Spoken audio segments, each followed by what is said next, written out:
आज दो अलग अलग किस्म के वर्डिक्ट आए। पहले अगर मैं जम्मू कश्मीर लद्दाख के हवाले से बात करूं तो यहाँ से जो आगा रूहुल्लाह साहब, मियां अल्ताफ साहब नेशनल कॉन्फ्रेंस की टिकट पे कामयाब होकर अब लोकसभा में हमारी नुमाइंदगी करेंगे, उन्हें मैं मुबारकबाद पेश करना चाहता हूँ। इसके साथ साथ करगिल और लेह के लोगों ने बीजेपी के उम्मीदवार को वहां हरा के हाजी हनीफा जान साहब को जो कामयाब किया, वो भी अपने आप में एक बहुत बड़ी बात है।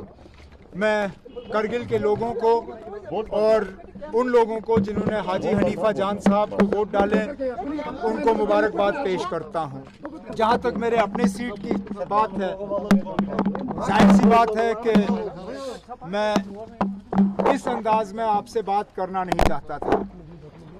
मेरी ये उम्मीद थी कि बारामूला काउंटिंग सेंटर से डीसी ऑफिस जाके अपना सर्टिफिकेट लेके मैं आपसे बात करूं, लेकिन अल्लाह ताला को वो मंजूर नहीं था और बारामूला पार्लिमानी सेगमेंट के लोगों ने जो फैसला सुनाया है वो हमारे सिर आंखों पे।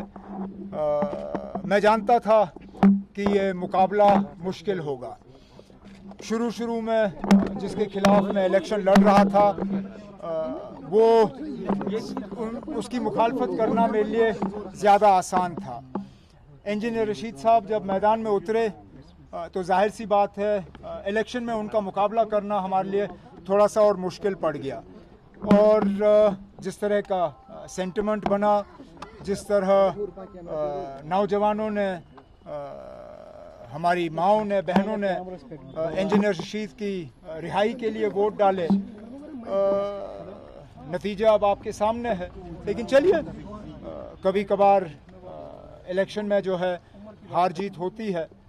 ये पहली मर्तबा मैं पार्लियामेंट का इलेक्शन हारा हूँ, अब आगे देखते हैं क्या होता है। हाँ सॉरी, मुझे ये भी, क्योंकि मैं जम्मू कश्मीर में ही मैं फंस गया। जहाँ तक मुल्क भर के नतीजों की अगर हम बात करें तो दिल खुश हुआ। हम शायद इससे ज़्यादा उम्मीद कर रहे थे, लेकिन एग्ज़िट पोल्स गलत साबित हुए। वो जम्मू कश्मीर के बारे में भी गलत साबित हुए और बाकी मुल्क के बारे में गलत साबित हुए। जिस तरह अखिलेश ने यूपी में किया, ममता दीदी ने वेस्ट बंगाल में, स्टालिन साहब ने तमिलनाडु में, शरद पवार साहब और उद्धव ठाकरे ने महाराष्ट्र में, और जिस तरह कांग्रेस ने राहुल गांधी और खड़गे साहब और प्रियंका जी ने, जिस तरह कांग्रेस की टैली जो है लगभग अब 100 पे वो टच कर रहे हैं। एग्जैक्ट फिगर्स मेरे पास अभी है नहीं। कोई भी एग्जिट पोल के बाद ये सोच भी नहीं सकता था कि इतनी अच्छी परफॉर्मेंस ऑपोजिशन की रहेगी। बीजेपी जो 370 की बात कर रहे थे, जो 400 पार की बात कर रहे थे, अब उनको कोलिशन गवर्नमेंट चलानी होगी। अब इस वज़ीर आज़म के लिए, जिन्होंने अपने हुकूमत को एक डिक्टेटरशिप के तौर पे चलाया है, इस वज़ीर आज़म के लिए एक कोलिशन चलाना ये एक नई बात होगी। मैंने खुद कोलिशन चलाया है, मैं जानता हूँ कितना मुश्किल है कोलिशन चलाना। मैंने वाजपेयी साहब की कोलिशन में काम किया है। अब ये हमारे जो आज के वज़ीर आज़म हैं मोदी साहब, ये कहाँ तक अपने स्टाइल को एडजस्ट कर पाएंगे एक कोलिशन के लिए, ये अब आगे वाले दिनों में हमें पता चल जाएगा। ब्लॉक में नीतीश कुमार को खबरें आ रही है कि डिप्टी पीएम का ऑफर किया है। अब मैं इसके बारे में कुछ नहीं जानता हूँ। अभी तो अपने इलेक्शन से मेरे जो है मेरा दिमाग जो है वहाँ से हटा नहीं। अब अगर किया है तो किया है।